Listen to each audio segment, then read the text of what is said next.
Hey guys, Corey here, Prepare to Thrive. Thanks for tuning in. So Thrive in this video is defined as getting out and having some fun, and that's what we did very recently. Went to Tennessee over the weekend, had a really good time, and had our maiden voyage in the cargo trailer camper conversion food truck mutt.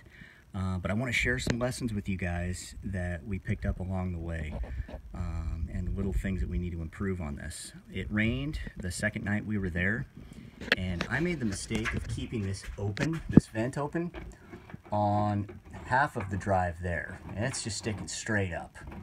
And it's brittle, it's really brittle. And what happened was it got some holes in it just from the trip. Where you see right there, that's where I filled in the hole, and there's a couple other little gaps I filled in as well. You can see another one in the corner. Well, when it was thundering and lightning and raining out and really windy, some water came through those holes, and it wasn't major amount, but it was enough to say, yeah, better fix that. So got home and fixed that up. Another lesson we had was that little screw on top, that came loose and completely fell out on the other side. And I'm going to show you what that connects to. That connects to this guy right here. When this guy right here falls off, you can just open this up, no problem.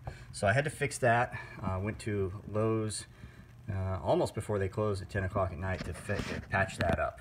Another thing I learned was to have tools, to have just basic tools on site to fix and repair anything. And of course I put Loctite on this, and I'm going to do the same with all the other fittings on this as well, so I don't have that issue again. But I just want to share some of the lessons along the way with you. Another thing we picked up was, so we've got a bunk on top, and I'm painting that right now, and I'll show you guys what I'm doing there. And our oldest stays on top. The plan was for Mama and I to sleep right here, and then the little guy wants to sleep in a hammock. I should have saw this one coming, and it worked out great. Was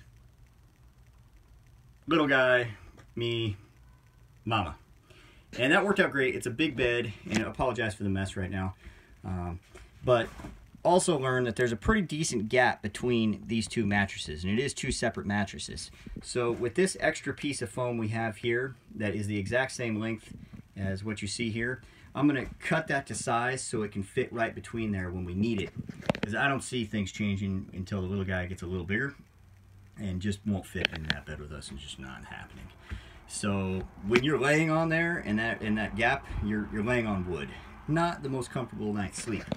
Another thing we learned was I need to get some kind of shelving, or better yet, some drawers that pull out in this general area right here, because I mean, you think it's a mess right now. It was a real mess of just camping stuff. Of course, we had our camp box in the truck, and we had the cooler in the truck, but it was just a general mess of camp stuff.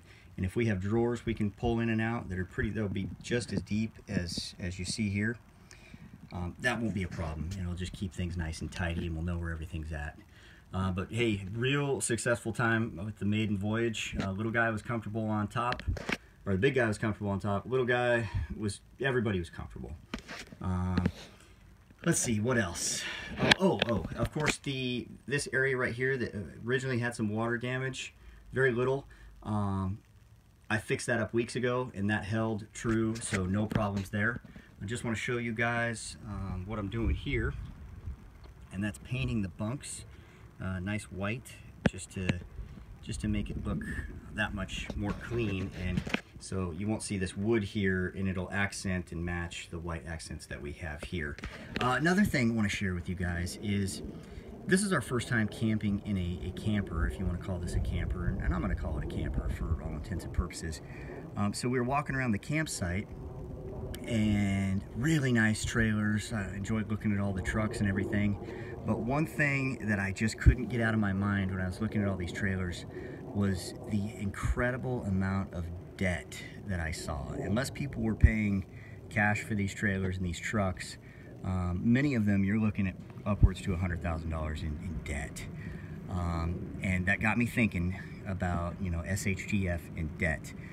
Chances are, very likely, the bankers always win. I mean, there's no debating that. The bankers always win, and the bankers are going to win in a crash scenario, and we're still going to have that debt hanging over us. So I saw that in Puerto Rico firsthand.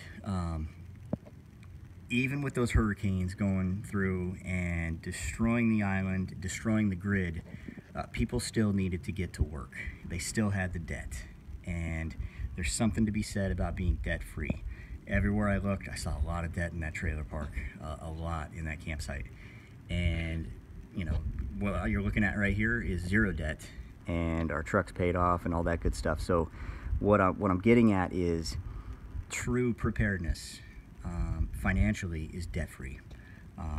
So do what you can to get debt-free, and you will be free. And that's a really good prep. I mean, it's a prep that nobody talks about, but I'm talking about it now.